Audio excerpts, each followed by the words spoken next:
Esta é a WBCQ, o rádio trazendo ao mundo a última chance, direto de Monticello, Maine, Estados Unidos. O desejo de todo cristão ao longo dos últimos 2000 anos é de ver o retorno do Salvador e de estabelecer seu reino eterno aqui nesta terra, e os acontecimentos no mundo revelam que isso acontecerá muito em breve. Continue ouvindo para aprender como você pode se preparar espiritualmente para os eventos finais desta terra. Rádio WLC, preparando um povo para viver no reino terrestre de Yahweh, que será estabelecido em face do iminente retorno de Cristo. As Escrituras estão repletas de Messias, e eu não estou me referindo a falsos Messias, mas sim aos verdadeiros. E me perdoem se eu me esqueci de me apresentar. Tudo bem com vocês? Eu sou Cris Deluca. E eu sou Will Santos. E você está ouvindo a Rádio WLC. Temos um programa interessante planejado para você hoje, querido ouvinte. Mas acho que precisamos estabelecer uma base primeiro para que você entenda que o que estaremos tratando aqui tem fundamentos bíblicos sólidos. Will, muito brevemente, o que você pode nos dizer sobre a doutrina de uma divindade trina? E o programa de hoje, o Messias nas Escrituras, a verdadeira humanidade de Cristo. Bem, a Trindade é amplamente vista como o fundamento das crenças cristãs, mas não é bíblica. Na verdade, uma divindade de 3 em 1 não se tornou parte da ortodoxia cristã até o século IV. E isso ocorreu muito tempo depois de Cristo. Pois é, e os teólogos cristãos e mesmo os católicos romanos admitem isso. Aqui eu tenho uma citação da Nova Enciclopédia Católica que eu gostaria que você lesse. É da edição de 1967, volume 16, página 295. O que ela diz? Diz: não se deve falar do trinitarismo no Novo Testamento sem sérias qualificações. Quando se fala de um trinitarismo não qualificado, passa-se do período das origens cristãs para, digamos, o último quadrante do século IV. Só então, o que poderia ser chamado de dogma trinitário conclusivo de um Deus como sendo 3 pessoas foi totalmente absorvido à vida e ao pensamento cristão. A versão moderna da Trindade, como é entendida hoje, é totalmente pagã. Na verdade, é quase inteiramente extraída de Platão, o filósofo pagão grego. Antes de entrarmos no tópico de hoje, um ponto que precisa ser esclarecido é que não há nenhuma possibilidade de encontrarmos a doutrina da Trindade nas Escrituras, pois simplesmente ela não está lá. Muitas pessoas apontam 1 João 5, 7 e 8 como prova, mas essa passagem não prova nada, porque esses versículos foram adicionados muito mais tarde. Eu creio que eu deveria ler muito que rapidamente esses versículos que você mencionou, para que nossos ouvintes saibam de quais deles estamos falando. Claro que sim. Você já está com eles aí aberto em tua Bíblia? Se sim, leia-os para nós. 1 João 5, versículos 7 e 8 é o que revela o que estamos dizendo. Abre aspas. Pois há 3 que dão testemunho, no céu, o Pai, a Palavra e o Espírito Santo. E estes 3 são um. E 3 são os que testificam na terra, o Espírito, a água e o sangue, e os 3 são unânimes num só propósito. Fecha aspas. Parece que aqui João está ensinando sobre uma divindade trina, mas ele não está. O estudioso do Novo Testamento Bart Ehrman explica que a doutrina da Trindade, abre aspas, não pode ser encontrada explicitamente declarada nos primeiros escritos cristãos. A única passagem do Novo Testamento que declara a doutrina, 1 João 5, 7 a 8, não fazia parte originalmente do texto, mas que foi incorporada por escribas doutrinariamente astutos em uma data posterior, não é encontrada em nenhum manuscrito grego até o século XI. Amigos, isso são 1000 anos depois. 1000 anos depois de Cristo foi o tempo que alguns monges católicos decidiram que eles precisavam para ter uma prova bíblica para a sua doutrina, e então eles simplesmente a colocaram no papel. Mas nesse momento nós não gastaremos mais tempo nessa discussão. Já cobrimos isso em muitos artigos e vídeos em nosso site, bem como em programas de rádio. Se você não teve a oportunidade de escutá-los, nós pedimos que todos possam procurar lê-los, assistirem, ouvir e estudá-los de uma forma pessoal. Procurem pelo título. A doutrina da Trindade não é bíblica. Além disso, um estudo cuidadoso das Escrituras revela que a crença de que Yahushua era pré-existente é uma extrapolação da doutrina da Trindade que foi imposta às Escrituras. Na verdade, isso não pode ser provado pela própria Bíblia. Yahushua não foi criado, mas também não era divino e pré-existente. Ele era totalmente humano e filho unigênito de Yahweh. Então, com isso dito, Will, conte-nos sobre os muitos messias contidos nas Escrituras. Cristo foi apenas um entre muitos? Bem, espere um minuto, não vá tão depressa. Sim, há muitos messias registrados na Bíblia, mas Yahushua não foi apenas um entre muitos. Yahushua foi o único filho gerado por Yah. Embora ele seja totalmente humano e tenha sido concebido por meio de uma mulher carnal e humana, Yahweh também é o filho literal de Yah, tendo nascido de uma virgem. Tudo certo, mas, para ser bem honesto, eu devo admitir que eu estava insistindo um pouco nesse ponto para ver o quão longe você iria. Falando por mim mesmo, essa ideia de que existem muitos messias na Bíblia soa, sei lá, digamos, blasfêmia? Você sabe o que eu quero dizer, não sabe? Claro que sim. Acho que é porque sempre que falamos do Messias, nós nunca nos referimos a ele simplesmente como o Messias. Sempre o apresentamos como algo que o identifique como ele sendo o Messias, e basicamente como um título. Então, se essa é a única vez que você já ouviu essa palavra ser usada, é fácil concluir que é um título aplicável apenas ao Salvador. Então, por que existem tantos messias relatados na Bíblia, como o que é relatado em 1 Coríntios 8, 5 e 6? Porque, ainda que há também alguns que se chamem deuses, quer no céu ou sobre a terra, como há muitos deuses e muitos senhores, todavia, para nós há um só Deus, o Pai, de quem são todas as coisas e para quem existimos, e um só Senhor, Yahushua Cristo, pelo qual são todas as coisas e nós também por ele. Não, de forma alguma. Quer dizer, suponho que poderia ter havido falsos messias. Eu realmente não pesquisei cada uso desse termo, mas certamente houve verdadeiros messias além de Yahushua. A palavra traduzida para o português para Messias vem da palavra hebraica Moshiach, vem da palavra Morshach, que significa esfregar com óleo. Portanto, um Messias, um Moshiach, era qualquer pessoa que tivesse sido ungida. A tradução literal de Moshiach é ungido. Qualquer um que fosse de uma forma singular dedicado a Yahweh e que fosse ungido era um Moshiach, e assim esse seria um Messias. Então, o sumo sacerdote Arão e seus filhos eram considerados tecnicamente Messias. Sim, porque eles foram ungidos. Vejamos alguns outros usos dessa palavra. Você poderia abrir no capítulo 4 de Levíticos e ler para nós o versículo 3?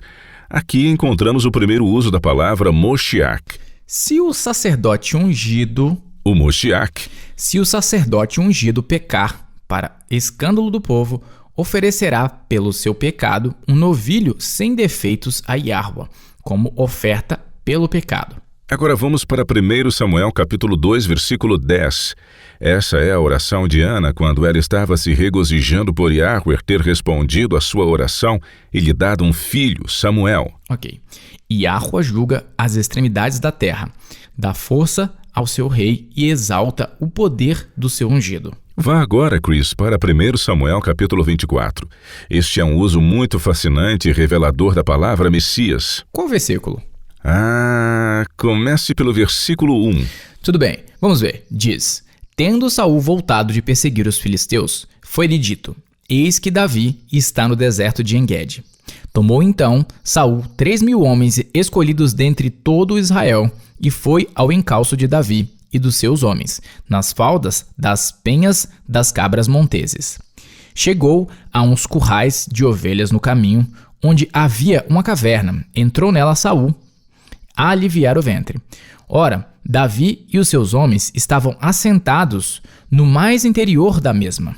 Então os homens de Davi lhe disseram: Hoje é o dia do qual Yahweh te disse: Eis que te entrego nas mãos o teu inimigo, e far-lhe-ás o que bem te parecer. Levantou-se Davi e furtivamente cortou a orla do manto de Saul. Sucedeu, porém, que depois sentiu Davi bater-lhe o coração por ter cortado a orla do manto de Saul. E disse aos seus homens: Yahua me guarde de que eu faça tal coisa ao meu senhor, isto é, que eu estenda a mão contra ele, pois é ungido de Yahua. Aqui Davi está se sentindo culpado, e ele queria deixar claro que ele não estava tentando matar Saul. Ele então se aproxima e corta um pedaço do manto de Saul. E por que ele estava se sentindo culpado? Porque Saul era o ungido e o Messias de Yahweh. Davi tinha um respeito enorme pelo Messias de Yahweh. 2 capítulos adiante, 1 Samuel capítulo 26 tem a história de como Saul novamente foi atrás de Davi. E mais uma vez os homens de Davi o incitaram a matar Saul. Leia os versículos 8 a 11 de 1 Samuel capítulo 26, por favor, Chris. Ok. Então disse Abisai a Davi: Eloá te entregou hoje nas mãos o teu inimigo. Deixa-me, pois, agora encravá-lo com a lança ao chão de um só golpe. Não será preciso segundo. Davi, porém, respondeu a Abisai: Não o mates, pois quem haverá que estenda a mão contra o ungido de Yahua e fique inocente? Acrescentou Davi: Tão certo como vive Yahua, este o ferirá, ou o seu dia chegará em que morra, ou em que, descendo à batalha, seja morto. Yahua me guarde de que eu estenda a mão contra o seu ungido. Agora, porém, toma a lança que está à sua cabeceira e a bilha da água e vamo-nos. Você tem que admitir, Chris, que Abisai tinha razão, uma vez que a vida deles teria sido muito mais fácil se Saul estivesse morto. Mas Davi tinha tanto respeito pelo encargo do ungido de Yahweh, seu Messias, que ele estava disposto a deixar o destino de Saul nas mãos de Yah. Ou ele envelheceria e morreria, ou pereceria em uma batalha, ou até mesmo Yah pesaria a mão sobre ele. De qualquer forma, Davi não iria agir contra ele. Eu me lembro quando Saul caiu sobre sua espada em sua última batalha. Ele estava tentando cometer suicídio, mas, na verdade, ele não morreu nessa oportunidade. Isso ocorreu por meio de um dos jovens de Davi, que, após tê-lo matado, foi correndo contar ao seu senhor. E Davi ficou arrasado com a notícia. Deixe-me achar rapidamente onde a Bíblia relata este fato. Aqui está. 2 Samuel 1, 14 e 15, que diz: Davi lhe disse: Como não temeste estender a mão para matares o ungido de Yahua? Então chamou Davi a um dos moços e lhe disse: Vem, lança-te sobre esse homem. Ele o feriu, de sorte que morreu. Certo? Novamente, ungido é, na verdade, um Messias. Yahweh ungiu Saul, designando-o para ser rei. E somente Yah deveria tirá-lo desta posição. Eu gosto dessa ilustração de Saul porque realmente demonstra que a palavra Messias é realmente um título dado àqueles ou a qualquer pessoa que foi ungida ou separada para uma designação especial. Correto. Na verdade, Moshiach é traduzido como Messias apenas 2 vezes em toda a Escritura. Só isso? Na maioria das vezes é traduzido simplesmente como ungido. Abra em Daniel capítulo 9 e leia os versículos 25 e 26. Daniel, está aqui. Sabe e entende. Desde a saída da ordem para restaurar e para edificar Jerusalém, até ao ungido, ao príncipe, 7 semanas e 62 semanas, as praças e as circunvalações se reedificarão, mas em tempos angustiosos. Depois das 62 semanas, será morto o ungido, e já não estará. E o povo de um príncipe que há de vir destruirá a cidade e o santuário, e o seu fim será num dilúvio, e até ao fim haverá guerra. Desolações são determinadas. Esses 2 versículos são as únicas vezes em que a palavra Messias aparece nas Escrituras. E quanto ao Novo Testamento? Bem, o Novo Testamento foi escrito em grego. O equivalente grego de Messias é Christos, que também significa ungido. É usado 569 vezes no Novo Testamento, e é de onde a palavra Cristo chegou até nós. É assim que os israelitas entendiam como Messias, ou seja, alguém ungido ou consagrado a Yah e separado para uma obra especial. Agora, uma palavra que tem causado algum tipo de confusão é a palavra divino.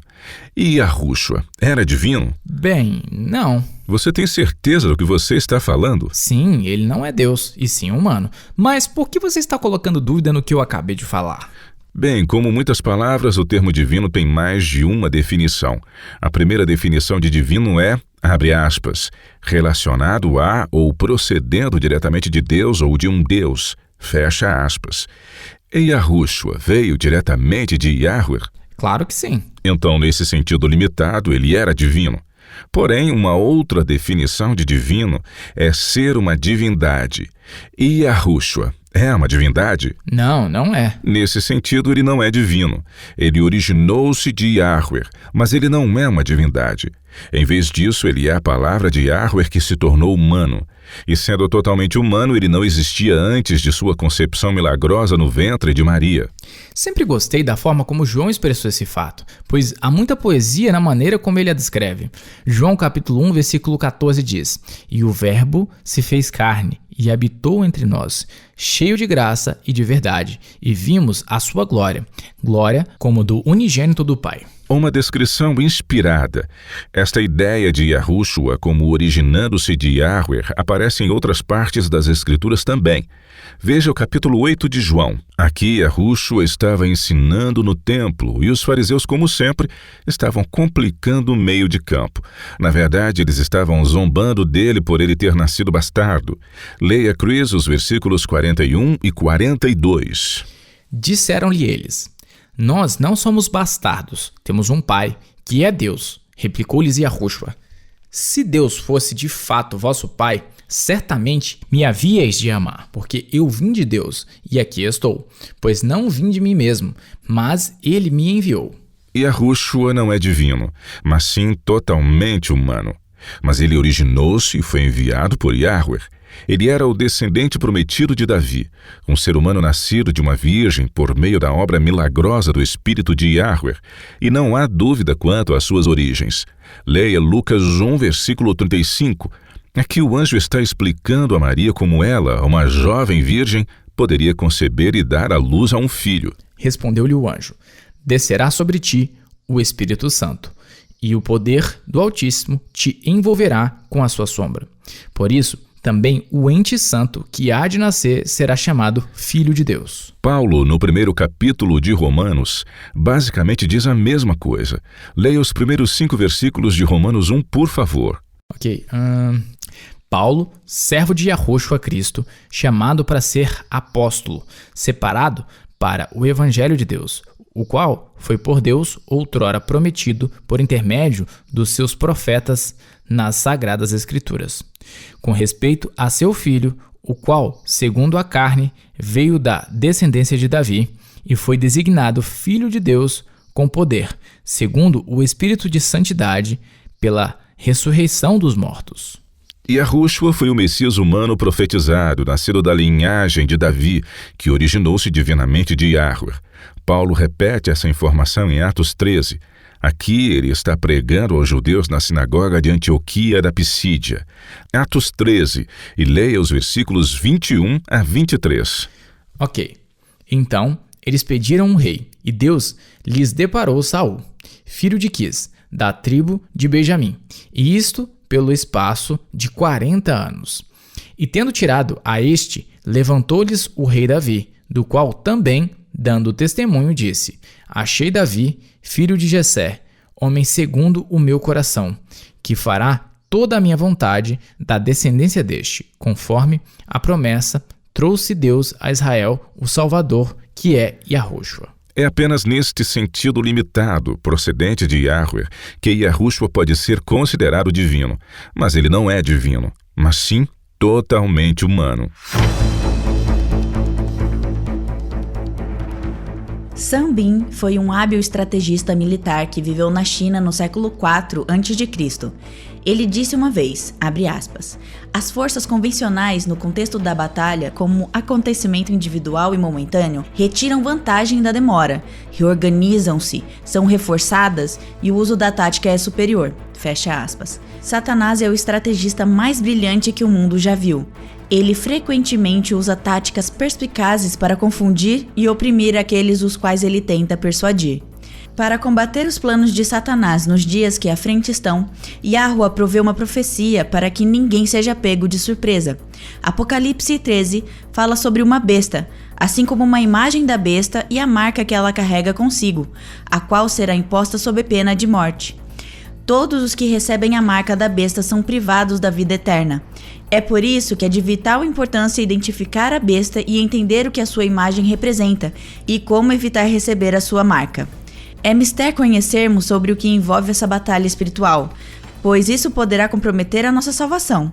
Embora a maioria dos cristãos presuma que a imagem da besta se estabelecerá em um futuro distante, a chocante verdade é que a imagem da besta já foi estabelecida.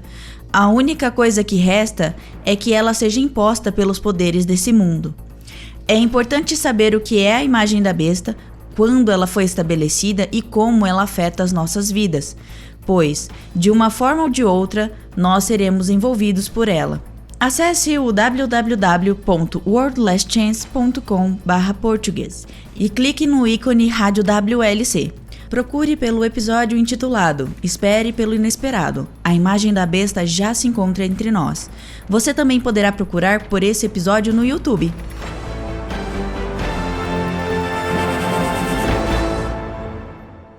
Lembro-me de uma conversa que tive com um amigo há vários anos. Na época, nós dois acreditávamos em uma trindade e então ambos acreditávamos que Yahushua era o Deus Filho, a segunda pessoa da divindade trina. Mas ele me disse algo que foi realmente muito perspicaz e ele estava bem seguro do que sabíamos naquela época. Ele disse: os discípulos e os primeiros cristãos lutaram para aceitar a divindade de Cristo. Hoje, lutamos para aceitar sua humanidade. É fácil para nós vê-lo como divino, mas é muito mais difícil vê-lo como humano. É verdade, e a razão é porque os discípulos sabiam que ele não era divino, e sim humano. E nós simplesmente não sabíamos disso. Quando a Bíblia chama Yahushua de homem, isso significa exatamente o que ela queria dizer, que ele era humano. Muitas pessoas tentam sair pela tangente dizendo que ele era 100% divino e 100% humano. O que é 100% absurdo. As informações que temos são bastante convincentes de que você não pode ser Deus e humano ao mesmo tempo. Yahushua tinha que ser totalmente humano para que pudesse morrer por nós. 1 Timóteo, capítulo 6, versículo 16, afirma claramente que somente Yahweh é detentor da imortalidade. A palavra imortalidade vem da palavra grega thanasia, que significa literalmente imortalidade. Yahushua morreu. Ele tinha que ser humano para passar por esse processo, uma vez que por meio da palavra das Escrituras que nunca falha, apenas Yahweh possui imortalidade. Eu notei que a maneira que Yahushua mais gostava de se referir a si próprio era se apresentando como filho do homem. Sim, e tanto Paulo quanto Lucas enfatizam que ele era humano. Abra, Chris, em Romanos 5 e leia o versículo 15 e observe o uso do termo homem. É a mesma versão grega utilizada quando Yahushua se refere a si mesmo como o filho do homem. Leia para nós Romanos 5:15. Ok. Todavia, não é assim o dom gratuito como a ofensa, porque se, pela ofensa de um só morreram muitos, muito mais a graça de Deus e o dom pela graça de um só homem, Yahushua Cristo, foram abundantes sobre muitos. A palavra aqui, em outros lugares traduzida como homem, vem do termo grego anthropos, que significa literalmente ser humano, mas sem especificar o gênero. Sério? Quer dizer então que em todo o Novo Testamento, sempre que a palavra homem aparece, ela se refere a ser humano? Bem, nem sempre, mas 559 vezes sim.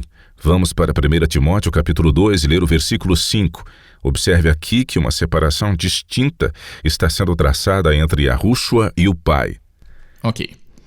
Porquanto há um só Deus e um só mediador entre Deus e os homens, Yahushua Cristo, homem. Colocando de outra forma e inserindo uma tradução mais direta, eu diria: pois há um Deus e um mediador entre Deus e os seres humanos, Yahushua, ou ungido, e também um ser humano. Sim, e esse verso realmente não deixa dúvidas de que Yahushua era um ser humano. Vamos dar uma olhada em Atos 17, 30 e 31. Aqui uma palavra diferente está sendo usada, que não está se referindo a um ser humano, mas significa literalmente homem, que é o contrário de mulher. Leia para nós, por favor. Ok.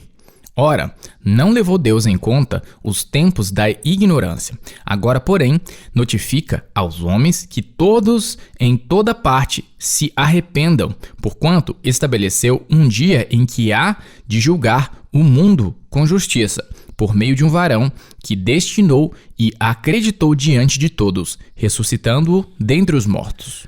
Vá agora para Atos 2:22. Este é o sermão de Pedro no dia de Pentecostes, e ele está descrevendo a pessoa e a obra do Messias. Atos 2:22. Ok. Varões israelitas, atendei a estas palavras. Yahushua, o Nazareno, varão aprovado por Deus diante de vós, com milagres, prodígios e sinais, os quais o próprio Deus realizou por intermédio dele entre vós, como vós mesmos sabeis. Então, Paulo, em Atos 17, afirma que Yahushua é um homem aprovado por Iá. E aqui em Atos 2, Pedro também diz que Yahushua é um homem aprovado por Yahweh. Observe que Pedro não diz que ele é Yahweh ou que ele é uma divindade. No contexto, sendo este o seu sermão do dia de Pentecostes, a ausência é perceptível. Se Yahushua tivesse sido verdadeiramente divino no sentido de que ele também era uma divindade, o sermão de Pedro no dia de Pentecostes teria sido o momento perfeito para que ele dissesse isso, mas ele não o fez. Ele simplesmente disse que Yahushua foi aprovado por Iá. Essa é uma boa sacada, eu realmente não tinha notado isso antes. Bem, não. Quando pensamos em Yahushua como Deus, o Filho, nós não percebemos essas nuances de significado, porque impomos à Bíblia o nosso próprio paradigma. Mas não é isso que ela diz. E já passou da hora de parar de impor um significado às Escrituras e lê-la exatamente como ela diz e se revela. Muito boa sua fala, Chris. Agora, muitas pessoas reconhecem que as Escrituras fazem diferença entre o Pai e o Filho, admitindo que eles são seres independentes, mas unidos em um só propósito. Eles se apegam à ideia de que Yahushua ainda é divino, no sentido de ser uma divindade, e acreditam que ele já existia no céu antes de seu nascimento em Belém. Sempre me ensinaram que foi Yahushua quem realizou todo o trabalho de criar todas as coisas quando este mundo passou a existir. Eu também, mas essa crença não pode ser encontrada nas Escrituras. A Bíblia afirma repetidamente que Yahushua é um, e diz que Yahweh é o Criador e o único Deus verdadeiro, sendo repetido este ensino por Yahushua. Na verdade, Yahushua citou o Antigo Testamento para provar seu ponto de que há apenas um Deus e que este é Yahweh. Vamos ler Marcos 12, de 28 a 31. Tudo bem. Chegando um dos escribas, tendo ouvido a discussão entre eles, vendo como Yahushua lhes houvera respondido bem, perguntou-lhe: qual é o principal de todos os mandamentos? Respondeu Yahushua: o principal é: ouve, ó Israel, Yahuwah, nosso Deus, é o único Yahuwah. Amarás, pois, Yahuwah, teu Deus, de todo o teu coração, de toda a tua alma, de todo o teu entendimento e de toda a tua força. O segundo é: amarás o teu próximo como a ti mesmo. Não há outro mandamento maior do que estes. Nós não podemos conceber um reconhecimento maior do que esse. E Yahushua está usando a oportunidade para enfatizar que Yahweh é o único Deus. Ele poderia ter incluído a si mesmo, mas não o fez porque Yahushua não é Deus. Há um versículo em Isaías, dê-me apenas um momento para encontrá-lo, que afirma claramente que Yahuwah é o Criador, e não Yahushua. Aqui, está em Isaías 44, 24, diz: assim diz Yahuwah, que te redime, o mesmo que te formou desde o ventre materno. Eu sou Yahuwah, que faço todas as coisas, que sozinho estendi os céus e sozinho espraiei a terra. Esse é um verso incrível. Ele afirma explicitamente que Yahweh não é apenas nosso Criador, mas também é nosso Redentor, ao se certificar de que Yahushua morresse por cada um de nós. Essa verdade não pode ser comunicada de uma forma mais clara que isso. E ainda, infelizmente, é porque grande parte dos cristãos nega essa verdade que a maioria dos judeus e muçulmanos rejeita o Evangelho. Eles sabem que existe apenas um Deus, que é também o Criador, e com toda razão rejeitam a heresia de uma divindade trina. Eu não me importo como você pensa ou diz que eles estão unidos em um só propósito, pois não é isso que a Bíblia diz. A Bíblia diz que Yahweh é um, e somente Ele é Deus e o Criador, e não 3 em 1, ou seja, apenas um. É muito triste que o erro da Trindade tenha realmente destruído a capacidade dos cristãos de ganhar judeus e muçulmanos para a verdade. Eles são verdadeiros monoteístas e podem ver que, na realidade, os cristãos não o são. Portanto, eles rejeitam a verdade vivificante como está em Yahushua e não são capazes de compreender o evangelho da graça e misericórdia de Yah. Isso é muito triste. É isso mesmo. Mas louvado seja Yah por restaurar esta verdade à cristandade. Talvez agora possamos apresentar a verdade de uma forma que nossos irmãos e irmãs judeus e muçulmanos possam aceitá-la. Isso seria maravilhoso. Ok, vamos usar o restante do tempo que ainda temos e dar uma olhada em alguns versículos bíblicos específicos que os trinitaristas usam para tentar provar que Yah e Yahushua são um, independentemente de como eles definem essa questão, quer seja como a crença trinitária, como uma referência como sendo 3 pessoas em um só, ou a crença de que Yahweh e Yahushua são a mesma pessoa. Se Yah é um, como você interpreta esses versículos, Will? Vamos lá. Quais os versos que você tem para que possamos considerá-los? Bem, João 10, os versos são 27 a 36. Diz, abre aspas, as minhas ovelhas ouvem a minha voz, e eu as conheço, e elas me seguem. Eu lhes dou a vida eterna, jamais perecerão, e ninguém as arrebatará da minha mão. Aquilo que meu Pai me deu é maior do que tudo, e da mão do Pai ninguém poderá arrebatar. Eu e o Pai somos um. Novamente pegaram os judeus em pedras para lhe atirar. Disse-lhes Yahushua, tenho-vos mostrado muitas obras boas da parte do Pai. Por qual delas me apedrejais? Responderam-lhe os judeus, não é por obra boa que te apedrejaremos, e sim por causa da blasfêmia, pois sendo tu homem, te fazes Deus a ti mesmo. Replicou-lhes Yahushua, a quem o Pai santificou e enviou ao mundo, dizeis, tu blasfemas, porque declarei, sou filho de Deus? Tudo bem, vamos analisar o que está sendo dito aqui. No versículo 29, Yahushua diz que seu Pai é maior do que tudo. Isso está em consonância com João 14, 28, onde Yahushua diz, abre aspas, meu Pai é maior do que eu. Aqui Yahushua está dizendo que o Pai é maior do que ele, e ele não está reivindicando para si uma igualdade com o Pai, mas ele está dizendo que o Pai é maior do que ele. Aqueles que ensinam que Yahushua e seu Pai são literalmente o mesmo ser, devem interpretar isso como significando que Yahushua é maior do que ele mesmo. Isso não faz sentido. Não faz. Yahushua inequivocamente se coloca abaixo do Pai. Nos versículos 33 e 36, os judeus acusam Yahushua de se passar como Deus ou alegar ser Deus. Mas Yahushua prontamente refuta essa colocação, dizendo que seu Pai o enviou ao mundo e reafirma que ele está reivindicando ser o Filho de Deus e não o próprio Deus. Leia novamente, Cruz, o versículo 36. Dizeis, tu blasfemas, porque declarei, sou filho de Deus? Interessante, e ele não está reivindicando nenhum tipo de paridade com Yah. Está? Mas e quanto a João 17? Aqui o apóstolo até mesmo usa a expressão um. Deixe-me localizar muito que rapidamente essa passagem. O versículo 11 diz, já não estou no mundo, mas eles continuam no mundo. Ao passo que eu vou para junto de ti, Pai Santo, guarda-os em teu nome, que me deste, para que eles sejam um assim como nós.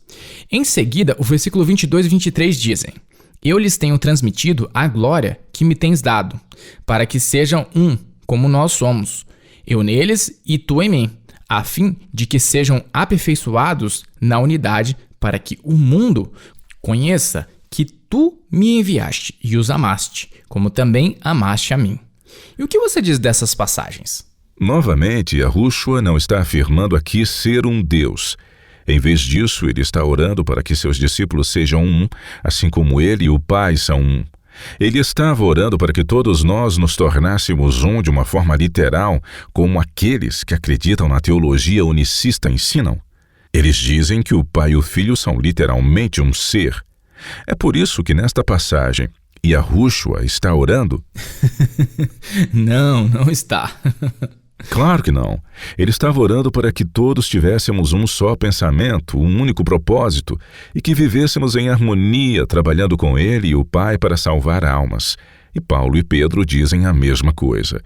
Romanos 15, versículos 5 e 6 diz: Ora, o Deus da paciência e da consolação vos conceda o mesmo sentir de uns para com os outros, segundo Cristo e Yahushua, para que concordemente e a uma voz glorifiqueis ao Deus e Pai de nosso Senhor Yahushua Cristo. Esta é a unidade pela qual Yahushua estava orando. Este é realmente o tema favorito nos escritos de Paulo. Vejamos mais alguns versículos. O que 2 Coríntios 13:11 diz? Diz: Quanto ao mais, irmãos, a Deus, aperfeiçoai-vos, consolai-vos, sede do mesmo parecer, vivei em paz, e o Deus de amor e de paz estará convosco. E Filipenses capítulo 1, versículo 27. Vivei acima de tudo por modo digno do evangelho de Cristo, para que, ou indo ver-vos, ou estando ausente, ouça no tocante a vós outros, que estáis firmes em um só espírito, como uma só alma, lutando juntos pela fé evangélica. E o capítulo 2, versículo 2. Aqui. Completai a minha alegria, de modo que penseis a mesma coisa, tenhais o mesmo amor, sejais unidos de alma, tendo o mesmo sentimento. E finalmente, o que Pedro disse, 1 Pedro 3:8. Dê-me apenas um segundo. Aqui. Finalmente, sede todos de igual ânimo, compadecidos, fraternalmente amigos, misericordiosos, humildes. Ok, eu consigo perceber, Will, como tudo isso se refere a termos um só pensamento e um único propósito. Mas e quanto a João 17,5? Diz: E agora glorifica-me, ó Pai, contigo mesmo, com a glória que eu tive junto de ti, antes que houvesse mundo. Mas como isso não está se referindo à pré-existência? Está literalmente dizendo, com a glória que eu tive junto de ti, antes que o mundo existisse. Eu consigo ver o teu ponto, Chris, e do porquê esse verso seria interpretado dessa forma. Mas não é isso que ele está dizendo. Yahushua está se referindo à glória que Yahweh predestinou para ele antes que o mundo fosse criado, bem como antes mesmo dele nascer. Você parece petrificado, Chris. Bem... Então prove o que você acabou de dizer. Tudo bem, abra em 1 Pedro capítulo 1. Pedro aqui está expressando o mesmo conceito da presciência de Yah, já pré-definida de que algo deveria acontecer. Leia, por favor, os versículos 18 a 21 de 1 Pedro capítulo 1. Tá.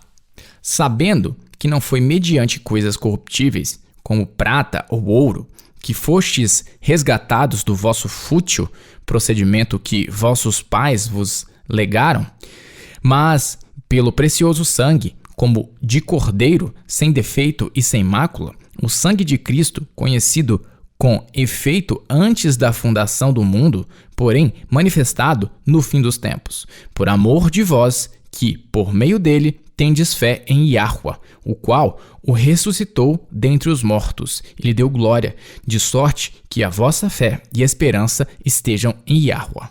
Essa ideia de predestinação é revelada regularmente em todo o Novo Testamento. O plano de Yahweh para a salvação foi estabelecido antes da fundação do mundo, mas não foi manifestado até o nascimento, morte e ressurreição de seu filho. Tudo bem. Então é isso que está sendo dito também em João 1:1, quando diz que no princípio era o Verbo, e o Verbo estava com Deus, e o Verbo era Deus. Exatamente. Yahushua, o Verbo, era o pensamento de Yah, pré-ordenado antes que o mundo fosse criado e chegasse ao seu ápice de uma forma literal no ventre de Maria. Provavelmente a passagem mais clara que expressa esse pensamento é a de Efésios 1, versículos 3 a 5. Você poderia ler isso para nós, por favor, Chris? Ok. Bendito Deus Pai de nosso Senhor Yahushua Cristo, que nos tem abençoado com toda sorte de bênção espiritual nas regiões celestiais em Cristo, assim como nos escolheu nele antes da fundação do mundo, para sermos santos e irrepreensíveis perante ele, e em amor nos predestinou para ele, para a adoção de filhos por meio de Yahushua Cristo, segundo o beneplácito de sua vontade. Existem tantos versículos em todo o Novo Testamento que apoiam essa interpretação. Vamos dar uma olhada em 2 Timóteo 1, versículos 8 a 10. Leia para nós, por favor. Tá. Não te envergonhes, portanto, do testemunho de nosso Senhor. Participa comigo nos sofrimentos a favor do Evangelho, segundo o poder de Deus, que nos salvou e nos chamou com santa vocação. Não segundo as nossas obras, mas conforme a sua própria determinação e graça que nos foi dada em Cristo Yahushua, antes dos tempos eternos, e manifestada agora pelo aparecimento de nosso Salvador Yahushua Cristo, o qual não só destruiu a morte, como trouxe à luz a vida e a imortalidade, mediante o Evangelho. Paulo, em Tito 1:2, diz que ele está na esperança da vida eterna que Yah, que não pode mentir, prometeu antes dos tempos eternos. É o poder infinito e a presciência de Yahweh que lhe permitiu prever a emergência do pecado e planejar com antecedência uma forma de escape. Essa é a única pré-existência que Yahushua teve. É a mesma pré-existência que você e eu tínhamos e que estava na mente e no coração de Yah.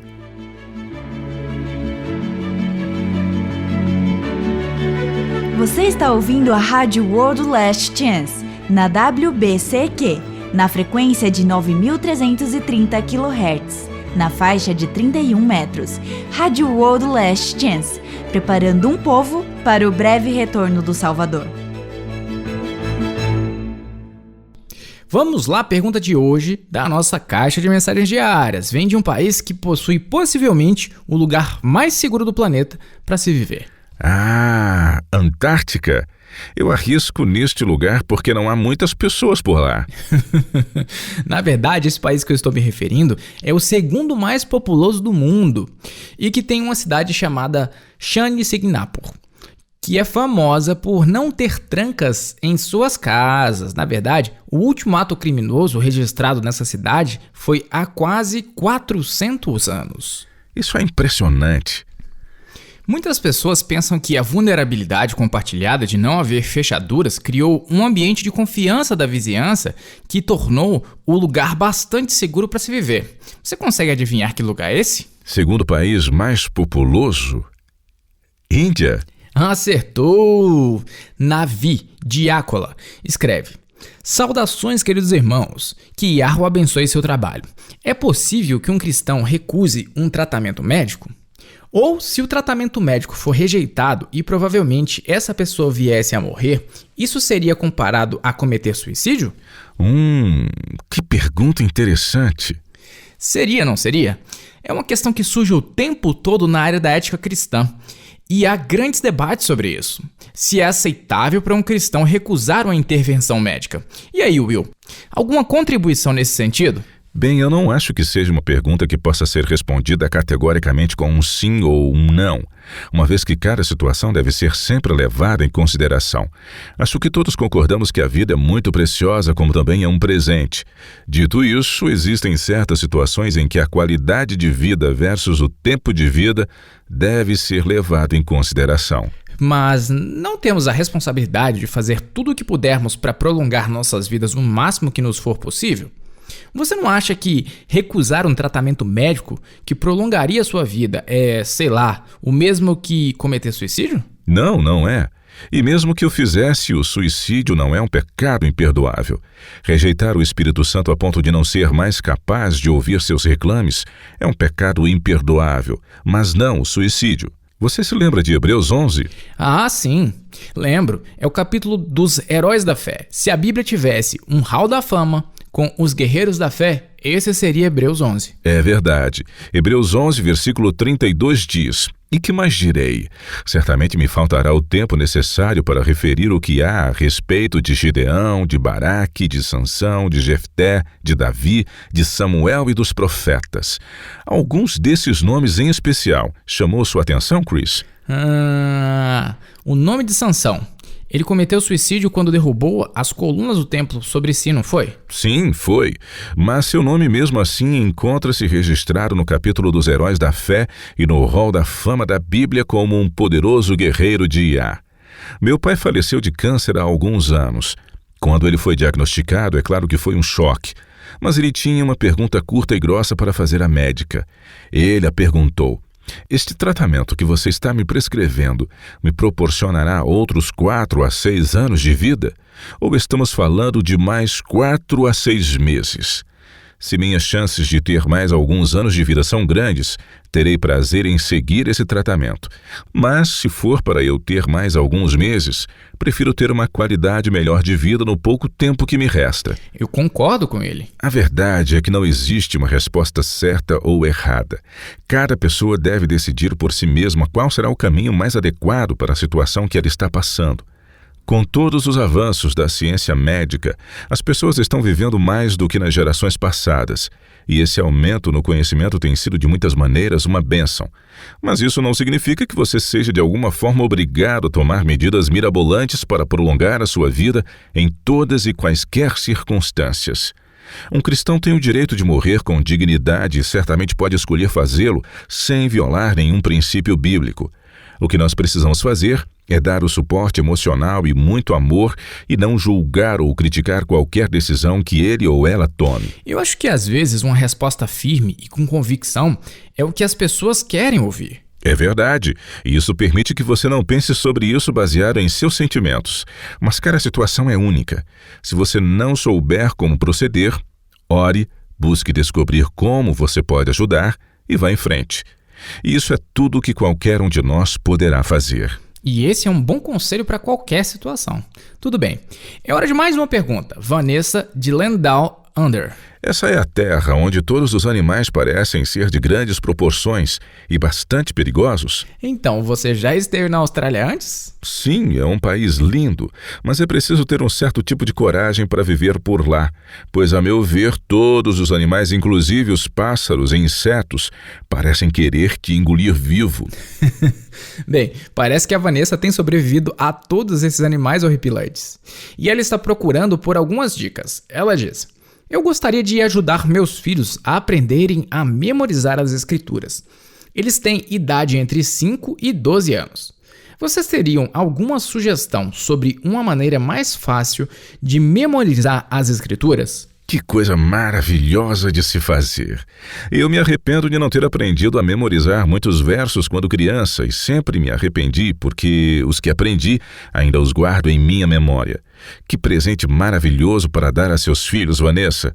E sim, existem várias maneiras de ajudar uma pessoa de qualquer idade a memorizar as escrituras. Provavelmente a maneira mais fácil é aprender usando música. Ah, é isso mesmo. O livro de Salmos são, na verdade, canções que os israelitas cantavam, não é isso? Sim, e há uma razão pela qual esse livro foi transformado em música. É a maneira mais fácil não apenas de aprender, mas também de retê-lo na memória. Basta procurar em uma livraria cristã próxima de sua casa, ou talvez você também poderá procurar por esse material online, ou apenas coloque os versos em uma melodia de uma música bem conhecida. Cantar das promessas é a maneira mais rápida e fácil de aprender as Escrituras.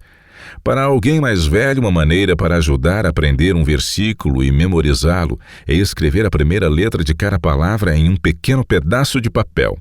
As primeiras letras de cada linha são escritas juntas como uma palavra, e você poderá dessa maneira aprender capítulos inteiros. Eu não entendi como que faz para memorizar os versos, Will. Bem, vamos usar como exemplo João 3,16, pois é provavelmente o versículo mais conhecido da Bíblia. Porque Iá amou ao mundo de tal maneira que deu seu Filho unigênito para que todo o que nele crê não pereça, mas tenha a vida eterna. Ótimo! Então, escreva as primeiras letras de cada linha como se fosse uma palavra. A primeira linha é porque Iá amou o mundo, P-Y-A-A-M. Essa é a primeira palavra que você escreverá. A próxima linha é sua próxima palavra, de tal maneira que deu o seu Filho unigênito, D-T-M-Q-D-O-S-F-U. Próxima linha, para que todo o que nele crê, P-Q-T-O-Q-N-C. E assim por diante. É surpreendente como é fácil memorizar até mesmo passagens longas das Escrituras quando você tem apenas uma pequena fórmula como essa e usando a primeira letra de cada palavra. Isso realmente acelera o processo de aprendizagem. Essas dicas são realmente ótimas e eu vou lembrar delas para usar quando eu precisar memorizar alguns versos. Existe alguma maneira diferente que funcionou para você, Chris? Sim, tem. Eu leio algumas vezes, de preferência se puder em voz alta, e então eu leio silenciosamente e me concentro nas palavras-chave. Mas eu gosto de comparar várias traduções. Para um estudo profundo da Bíblia, eu tenho minha versão preferida, mas para memorizar, não me importo de comparar versões diferentes e procurar a versão mais clara e sucinta que comunique uma ideia. Por exemplo, vejamos Provérbios 18:13. Eu já memorizei esse verso. Diz: responder antes de ouvir é estultícia e vergonha. Outra versão diz a mesma coisa, mas de forma mais sucinta. Diz: responder antes de ouvir. Isso é loucura e vergonha. Viu como é fácil escolher as palavras-chave? Responder, ouvir. Estultícia, vergonha. Eu me concentro nessas palavras-chave, passando rapidamente pelas palavras mais curtas e, uma vez que eu as anoto, as palavras curtas são preenchidas com muito mais facilidade. Responder antes de ouvir é estultícia e vergonha. Essa é uma maneira prática e gostosa de aprender. Esse jeito funciona para mim.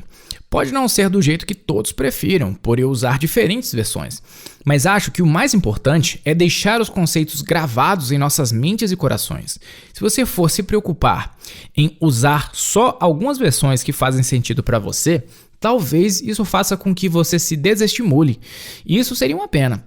Não deixe que isso te impeça de aprender mais. É muito mais importante memorizar algo do que não fazer nada. Basta darmos uma olhada da forma que Paulo escreve suas cartas no Antigo Testamento. Algumas vezes, ele está obviamente colocando o que ele escreve em suas próprias palavras, mas ele pega o conceito principal, e é isso que conta. Qualquer esforço que fizermos para memorizar as Escrituras, Yahweh nos abençoará. O Salmo 119, versículo 11 diz: guardo no coração as tuas palavras, para não pecar contra ti. Quando nos esforçamos para aprender e memorizar as Escrituras, Yah não apenas abençoará nossos esforços, mas o Espírito Santo poderá trazer à nossa mente as palavras de que precisamos exatamente quando mais precisarmos delas. Sim, isso já aconteceu comigo antes. É um verdadeiro estímulo quando isso acontece. Tudo certo, isso era tudo que o tempo nos permitiu para hoje. Continue enviando seus comentários, perguntas e até tópicos que você gostaria de ver abordados aqui. Nós gostamos de ouvir nossos ouvintes. Basta acessar o www.wordlastchance.com/português e clicar no ícone Rádio WLC. Você também pode procurar pelas perguntas e respostas em nosso site. Há lá também muitas informações excelentes.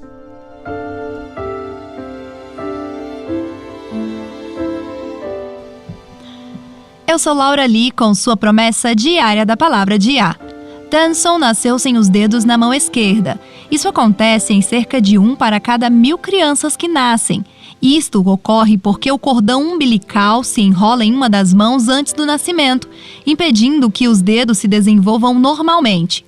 Obviamente que com a ausência das extremidades de um membro, isso torna as tarefas mais simples extremamente difíceis. Enquanto este garotinho aprendia a contornar essa deficiência, outras coisas continuavam difíceis para ele, se não impossíveis. Quando ele tinha 5 anos, Danson chegou para sua mãe e disse: "Mamãe, eu quero ter uma mão como qualquer outra pessoa. Por que meus dedos não crescem?"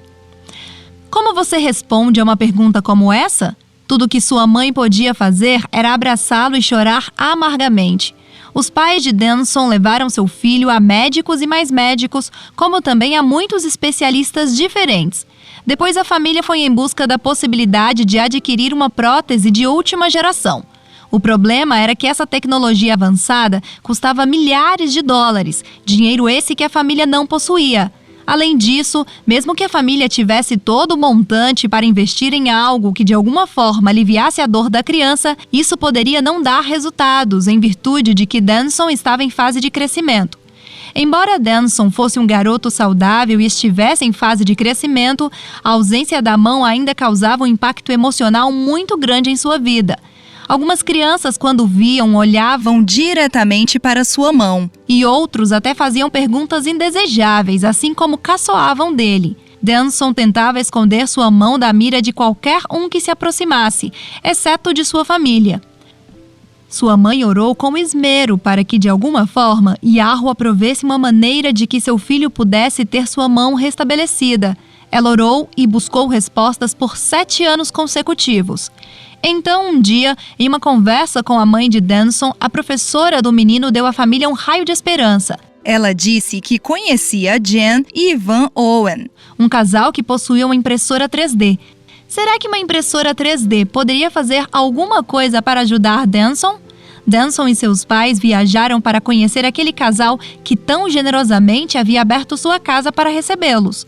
Demorou cerca de 10 horas para imprimir todas as peças da nova mão de Danson e mais 3 horas para montar as peças. E os resultados foram surpreendentes. Pela primeira vez em sua vida, Danson tinha suas 2 mãos para pegar o que ele quisesse. Agora ele poderia andar de bicicleta, pegar uma bola e até segurar um taco de beisebol.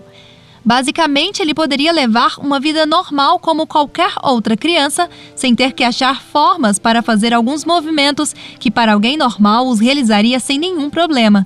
A família de Danson não sabia como fazer para agradecer o que tinha acabado de receber. E assim, eles decidiram perguntar a Jen e Ivan o quanto eles lhes deviam pela nova mão dada ao menino. Mas o casal disse: "Vocês não nos devem nada." Em vez disso, o casal sugeriu que eles fossem ao site enablingthefuture.org e deixassem uma doação para que outras crianças de todo o mundo que nascem sem as mãos pudessem também ter uma chance de ter uma vida normal. A mãe de Danson disse, abre aspas, "Eu acredito que Deus inspirou os inventores da impressão 3D. Danson é apenas uma das milhões de pessoas em potencial cujas vidas serão imensamente beneficiadas por essas próteses. Deus não apenas respondeu à nossa oração, dando ao nosso filho 2 mãos maravilhosas, mas também deu a ele a oportunidade de continuar esse trabalho fabricando próteses para crianças de outros países." Fecha aspas. Foram vários anos de muita oração e de uma busca incessante da parte da mãe de Danson. Mas hoje, seu filho tem o privilégio de contar com suas 2 mãos e viver uma vida como um adolescente normal. O Salmo 66 nos exorta: "Vinde, ouvi todos vós que temeis a Eloá, e vos contarei o que tem ele feito por minha alma. A ele clamei com a boca, com a língua o exaltei. Entretanto, o Eloá me tem ouvido e me tem atendido à voz da oração. Bendito seja Eloá, que não me rejeita a oração, nem aparta de mim a sua graça." Se você, querido ouvinte, tem um problema e não encontra nenhuma saída, se você tem muitas perguntas e ainda não encontrou as respostas, volte-se para Yahweh. Recebemos grandes e preciosas promessas. Vá e comece a reivindicá-las.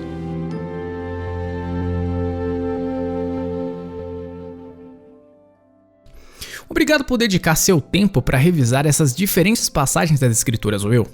Sabe de uma coisa? Que quando você tem um certo entendimento ou interpretação das Escrituras armazenada em um cantinho de seu cérebro, e então, quando você descobre que esse entendimento não é correto, leva um tempo para que se entenda todas as passagens das Escrituras que conflitam com a sua nova compreensão. É verdade o que você está dizendo, mas lembre-se sempre de que a verdade nunca se contradiz.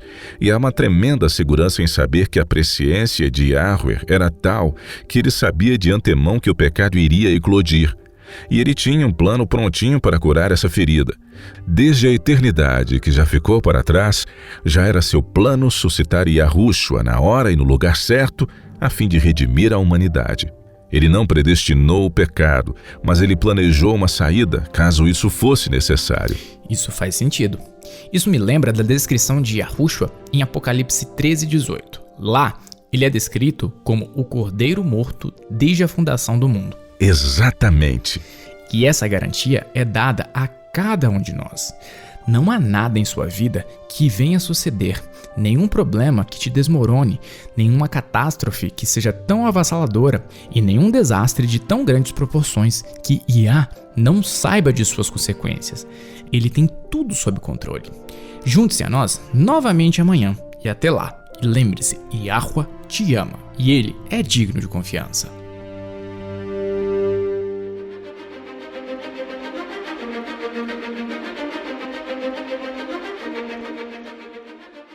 Você ouviu a rádio WLC, A World Last Chance está comprometida em levar o evangelho do reino de Yah a todo mundo. Profecias e eventos atuais indicam que o Salvador retornará em um futuro bem próximo, e após a sua vinda, os santos serão brindados com a imortalidade, e o reino de Yah será estabelecido aqui nesta terra. Não há tempo a perder. Aceite hoje o dom da salvação e permita que Yahweh o cubra com a justiça de Cristo. Este programa, bem como os episódios passados na WLC, estão disponíveis em nosso website no www.worldlastchance.com/português. Clique na opção Rádio WLC na parte superior direita da página inicial. Participe conosco novamente amanhã com uma nova mensagem cheia de verdade no WBCQ, na frequência de 9.330 kHz, na faixa de 31 metros. Rádio World Last Chance, preparando um povo para viver no reino terrestre de Yahweh, que será estabelecido em face do eminente retorno de Cristo.